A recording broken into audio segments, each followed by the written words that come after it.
All right, everyone. Well, welcome to DiSH-MT, Diabetes and School Health, December edition here. Thank you all who could come and join us, and I'm sure we'll see a few more sneak in as we kind of get moving here, but I want to be respectful of everyone's time and the time we have together here today.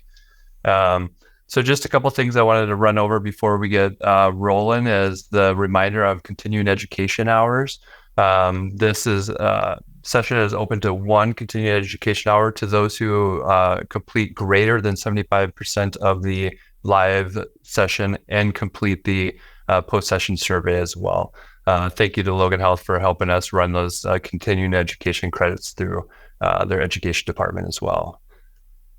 Real quickly as well, just a couple of reminders as well. Other than, as noted, the post-session survey will shoot out at the end of this session. That will be directly correlated with today's December topic. But a quick reminder to those who have not completed the first-time attendee survey.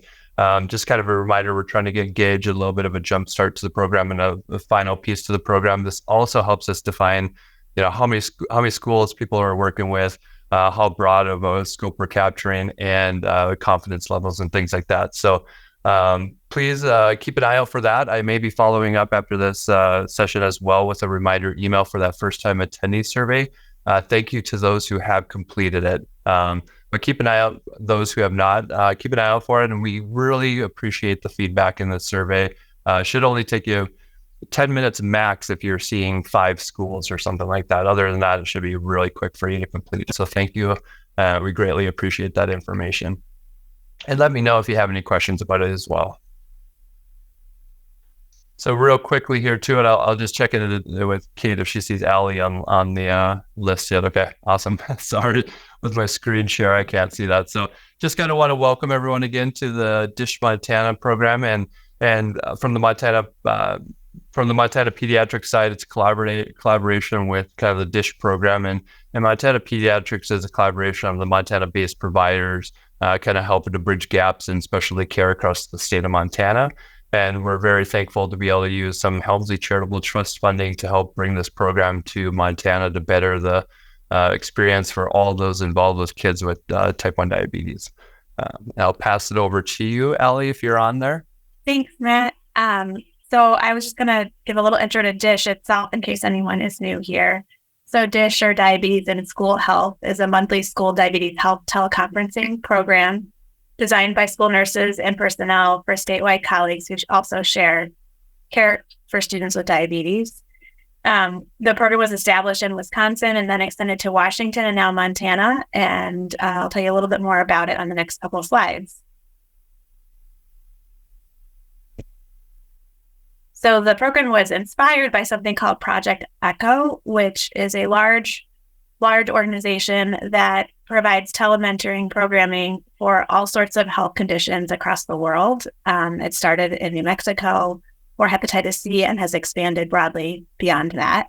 The basic structure is an expert hub that hosts, and this then leads to connections to care providers across the community who are providing more moment-to-moment, day-to-day care for patients.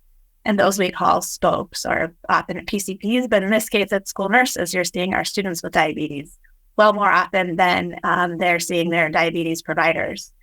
So the expert hub will provide a 10 to 15 minute didactic presentation, and that is followed by 45 to 50 minutes of discussion. The Project ECHO original format was to discuss a particular case or scenario. And in our case, we sort of opened it up to engage in any kind of scenarios you want to share with each other to learn more together. So another way to think about this is a professional sharing community, connecting with experts and community health providers like yourselves. We're all engaged. We're trying to learn from each other and share our experiences. Again, our format's slightly modified to make sure we encourage lots of information for you and also plenty of time to discuss and share ideas. So about 20 minutes for our presentation, and then the remainder of the session for discussion, followed by a session survey. And we'll give you lots of resources and sort of a summary in an email follow-up in the next week or so. Please keep in mind these DiSH presentations, as well as the discussions, do not create or otherwise establish a provider-patient relationship between any clinician. in any patient whose case is being presented or discussed in a DiSH setting. So when discussing a student or patient, make sure to omit any personal identifiers and consider whether you should withhold any geographic or other data specific to a student or school that could constitute information protected by HIPAA or FERPA. And with that, I'll pass it back to you, Matt. Awesome. Thank you, Allie. It's with great pleasure to introduce today to the December session presenter here today. Amy Rohyans Stewart is a child life specialist, and she has got almost over 25 years of experience. So we're lucky to have her up in Logan Health now, but she had over 20 years of experience coming out of Boise prior to this. And I'll just raise my hand and say I didn't know much about this role or these kind of positions until just recently. And this has been a very exciting piece as we engage kids that are being diagnosed with type 1 diabetes. So with that being said, I'm going to pass it over and I'm going to stop sharing and let Amy start sharing. So give us one moment and we'll get this up and rolling for everyone. Thanks. While Amy's working on loading her screen, I just wanted to put a plug for after. We'll put this in the email, but she's going to tell us a lot of great information today. There's also another DiSH session with some child life resources that we'll put a plug in for as you learn more about child life. They do all sorts of things. So Amy probably only have time to tell one part of it, but there's lots more there.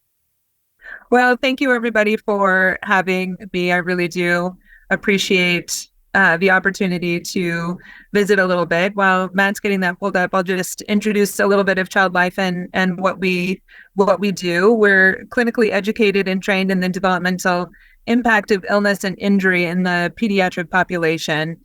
So there are two of us here at Logan Children's, myself and my coworker Tia, and really I like to say that we provide play with purpose to promote coping.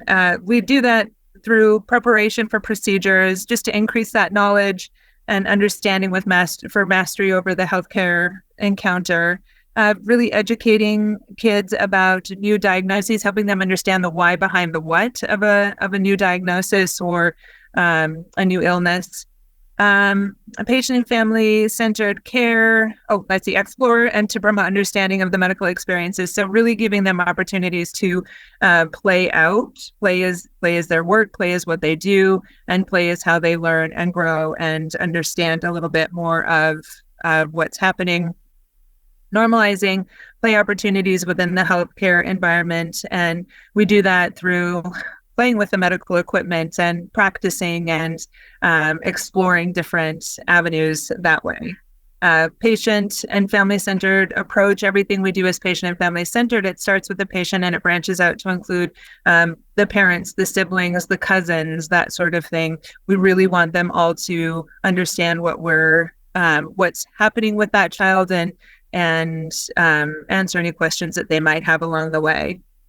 And then collaboration with the medical team. We partner with the medical team to create that holistic approach. So we take care of the whole child, not just, if we just only focus on the medical piece of it, then we're missing large pieces of that emotional, mental, psychosocial piece of medicine. Right.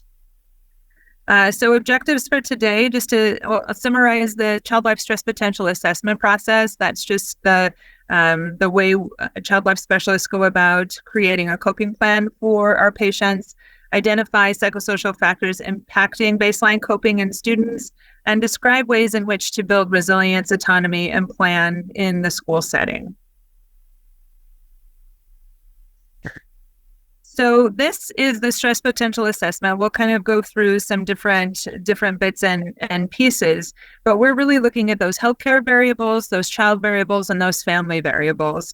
And this isn't anything new for any school nurses. You do this on the regular. This just puts it in a little bit of more of a formal outline. We're really looking at those, the diagnosis, long-term, short-term, how impactful is the diagnosis, those child variables, their chronological age, their developmental age, their temperament. We'll go through a little bit more in those family variables. Go ahead, Matt.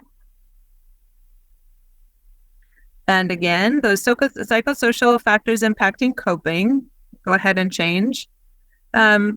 So in those healthcare variables, when looking at this from the school setting, like how long has it been since the diabetes diagnosis?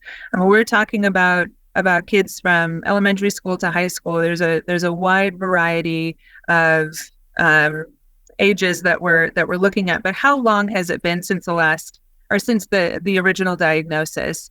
And how much of the why do they understand behind the what of diabetes? I have found with several of our patients that sort of winding that back and really breaking it down for them so that they have that better understanding of the mechanics. And that can be kind of difficult when they're 5 and 6 years old.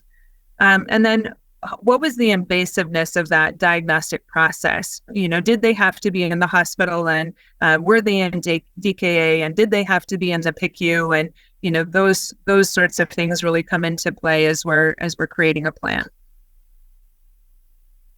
Those family variables, I think did we go past one? Was there a healthcare variables? Okay. Family variables, child variables. Is there a child variable slide? Nope. Okay. I'm just going to talk about child variables really quick. So age at diagnosis and now, that's really important to understand, were they diagnosed at 5 and now they're 14, or how close to that original age are they? What is their grade level? What is their temperament? Are they adaptable? Are they a little unpredictable? Was that a question? I'm sorry. Okay. What's their communication style? Is it a functional style? Is it a little more limited? Do they have any special needs that we need to be aware of? Is there any aspect of their special needs that might impact their ability to participate in their care and growing autonomy? Anxiety and coping, that goes on a wide spectrum, from some anxiety to an inability to cope, and we see that during diagnosis a lot. There's just that wide variety. And then developmental impact. Are they able to understand the process of diabetes? Are they typically developing? Are they a late bloomer? Is it a case of arrested development? We have some of those patients along the way that are those late bloomers. So going into those family variables, just scoot back one, please, Matt. There we go. I guess we had a combo of the child and family variables. So those family variables are really the stress level in the home. Is it a well coping family? Are there some challenges along the way? Are there other life stressors that are going to impact the household? Is it one household or two households? Are we working with a blended family? You see the widest variety of those family constructs along the way. And then what's their support of the student? And we see this all the time. Sometimes we have those overbearing parents who are just sort of hovering over their child. And then we have those that are really hands-off and all things in between. And then the family's ability to cope. I think we all know some parents who, especially moms at this when we're dealing with a healthcare crisis, it's the moms that take the hit, just rooted firmly in research. A child's coping level is really going to relate to that of the mom's coping style. But where are we with all of that with the family? Are they coping well with this new diagnosis? Are they understanding the mechanics of it? Are they getting in the groove of things? And how are they doing with handing this treatment off and building that autonomy with their child? Let's see. What are the other commitments and responsibilities within the family?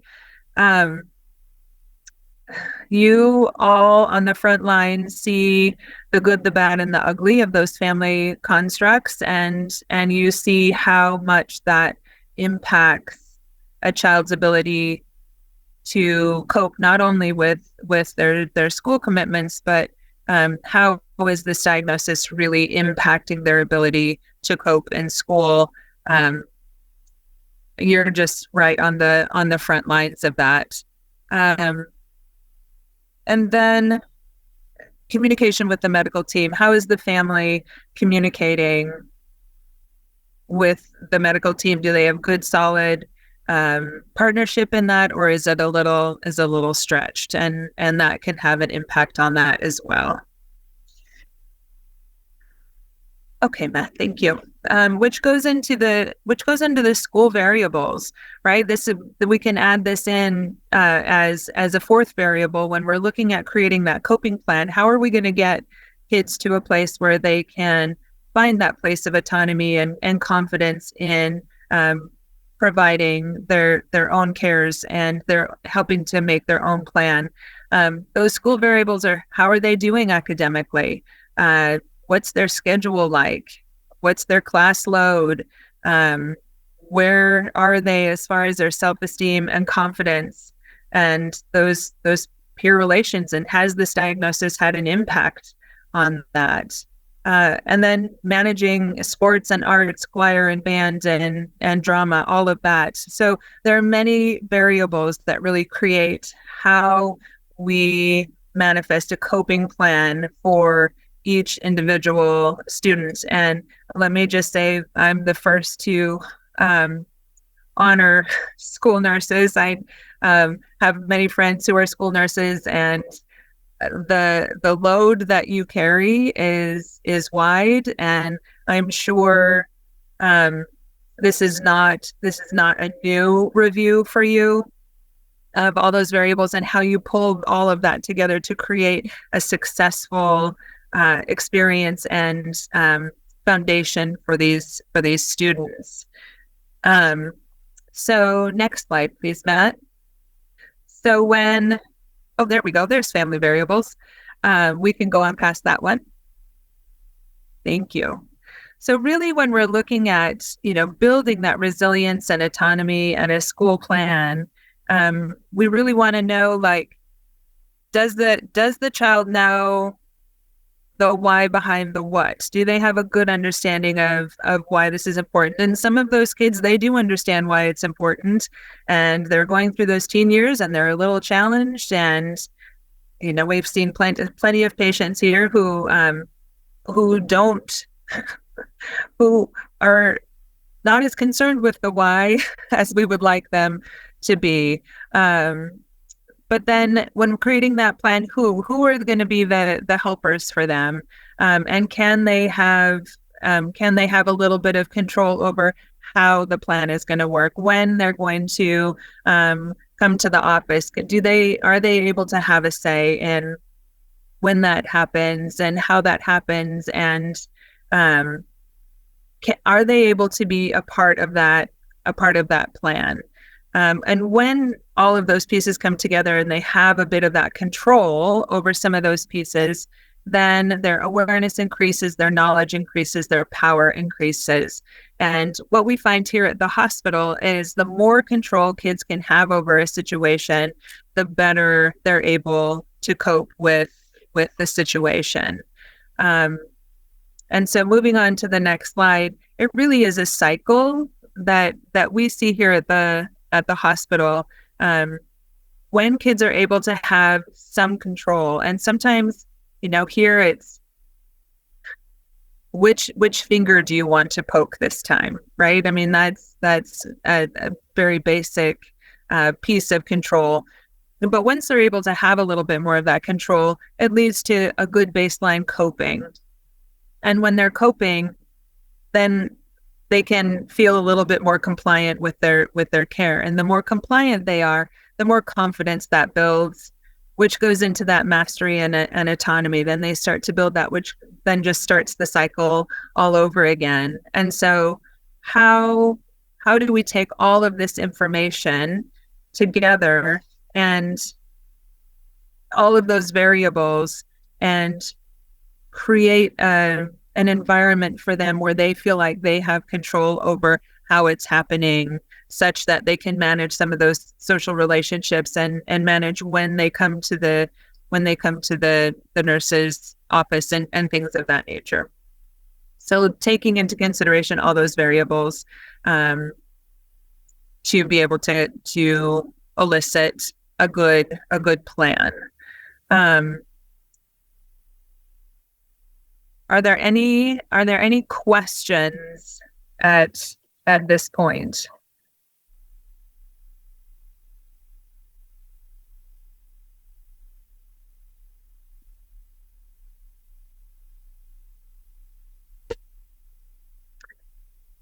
I blew through that a little fast because I wanted to leave room for discussion. 100%. And thank you, Amy. That was wonderful. No, that's perfect timing to move on into the unrecorded discussion part of the DiSH Echo session. So thank you so very much for all that information. And yeah, we'd love to be able to open the door to some discussion here. Any questions to Amy or to any other the diabetes experts that we have on the panel as well here today? I'll open it up if anyone has any questions, and then I'm going to stop sharing as well so we can all see each other, and I'll dive into the chat to make sure there's no questions flying around in there as well.